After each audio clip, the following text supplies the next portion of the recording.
Hello, my name is Bob Carnegie. I'm a senior training consultant with KGA. I'd like to talk to you a little bit about performance management. Performance management, when you bring up that topic to most people, think of that annual event hosted by Human Resources that forces a manager to sit down and have a meaningful conversation with each and every one of their employees about their past year's experience and their performance and how they've done.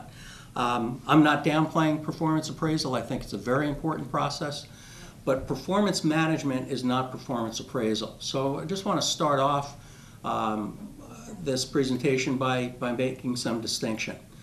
Performance appraisal is an HR event. Human Resources runs it, they manage it. It's a way to keep a scorecard, so to speak, on each individual's performance. But you might also think about it, if you're a manager, that it's a scorecard on your performance. How well are you managing those people during the year so that they get a good grade on that scorecard? But performance appraisal, again, is typically an HR-run, HR-managed, HR-sponsored event that emphasizes usually either results or traits, but not necessarily both. Performance management, on the other hand, is a line management process. It's your responsibility as a manager, not HR's. This is something you can't delegate to anyone else. Performance management emphasizes the process of managing, planning, organizing, staffing, developing staff, directing, controlling. It's what you do every day, but in this case applied to performance of each and every one of your staff and their collective performance as well. As such, performance management is linked inherently to the goals of the department and to the mission of the organization. Performance appraisal, important, but does not have that same direct line relationship. Now, performance management, again, being a management responsibility, not HR's, not something you can delegate, means that you've got to be a good diagnostician.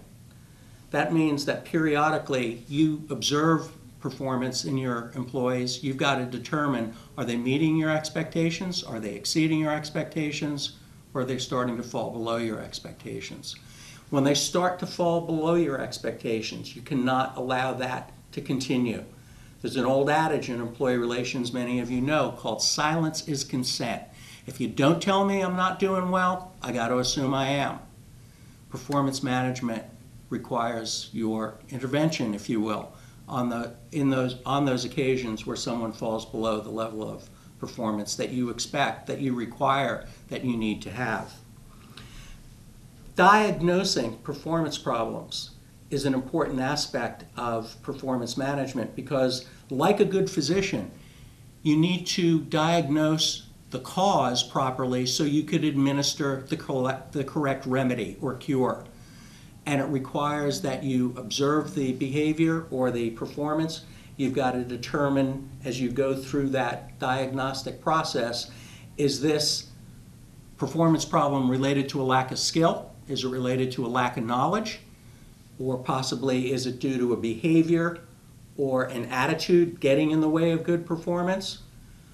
And in some cases, you may have a combination of those things. My worst nightmare is when I have an employee who has a demonstrated lack of skill or knowledge, but they also have a bad attitude or behavior that's getting in the way of that. All of those things are part of the performance management responsibility. And this is, in a nutshell, what it boils down to.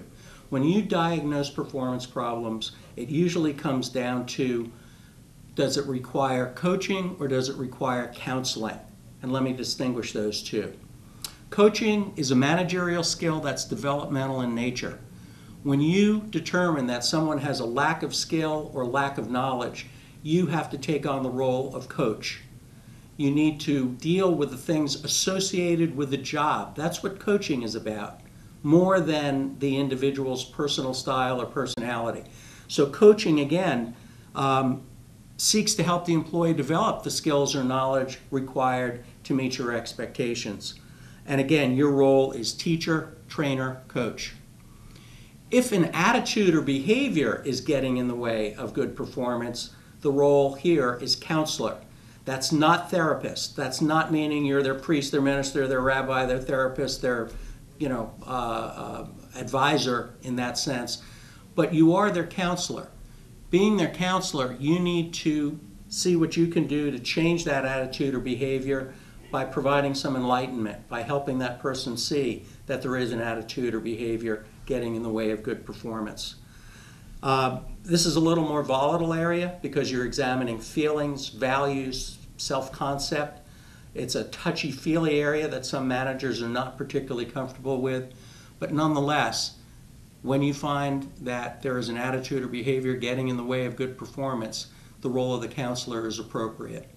So again, performance management requires you to be a coach sometimes, a counselor sometimes, and that's based on your diagnosis of what kind of performance problem I have. If I have a lack of skill or knowledge, I coach. If I have an attitude or behavioral issue, I have to counsel, and sometimes I've got to do both. Thanks for listening.